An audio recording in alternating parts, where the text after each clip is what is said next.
زانیاریەکی مەترسیدار لەبارەی چارەنووسی دوو موچەی ئەمساڵی هەرێم ئاشکرا دەکرێت.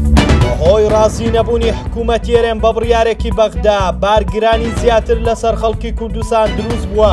بەهۆی پەیوەندیە تەلەفۆنیەکەی وەزیری دەرەوەی ئەمریکا لایەنە شیعیەکانی عێراق ترسێکی گەورەیان لێ نیشتووە.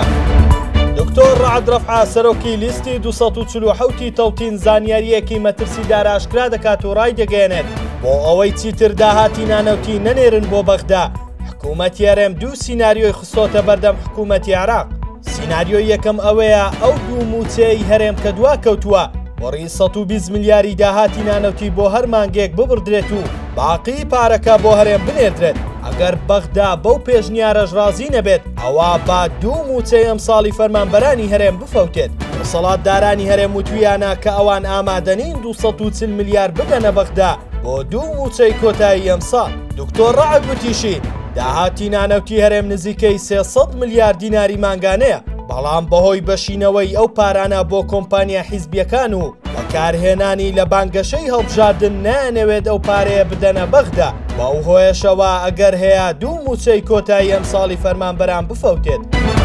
دوای ئەوەی حکوومەتی هەرێم ڕەتی کردەوە بچێتە ژێرباری داواکاریەکانی بەغدا کە لە ڕێگەی پاڵاوگەکانی عێراقەوە نەوتی سپی و بەنزین بپاڵێوێت ڕایگەیان کە خۆیان لە ڕێگەی پاڵاوگە ئەهلیەکان کە سەر بە حیزبەکانی دەسەڵاتن بەنزین و نەوت دەپاڵێون کە ئێستا بە نرخێکی گران دەیفرۆشنەوە بە هاوڵاتیانی کوردستان.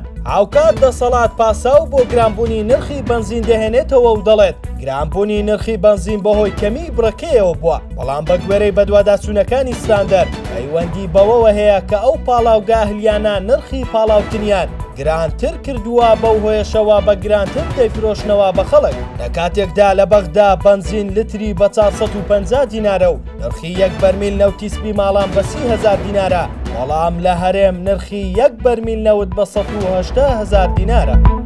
تا دێت ئەمریکا گوشارەکانی لەسەر عێراق بۆ لاوازکردنی پێگە میلیشیا شیعیەکان چرتر دەکاتەوە. لێدوانەکانی دوێنەی وەزیری دەرەوەی ئەمریکاش هێندەی تر ئەو هێزانەی خستۆتە بەردەم مەترسی لە ناوبردنیان. مارکۆ ڕۆبیۆ وەزیری دەرەوەی ئەمریکا ئێوارەی دوێنێ لە پەیوەندیەکی تەلەفۆنیدا لەگەڵ محەممەد شیع سوودانی سەرۆک وەزیرانی عێراق داوای پەلەکردنی کردووە لە داماڵینی میلیشیا شیعیەکان لە چەک. سەرکردنەوەی هەوڵەکانی ئەمریکا بۆ داماڵینی ئەو هێزانە لە چەک لە کاتێکدایە لە چەند مانگی ڕابردووشدا ڕێگری کرد لەوەی لایەنە شیعیەکان یاسای حەشدی شەعبی لە پەرلەمان بێپەڕێنن.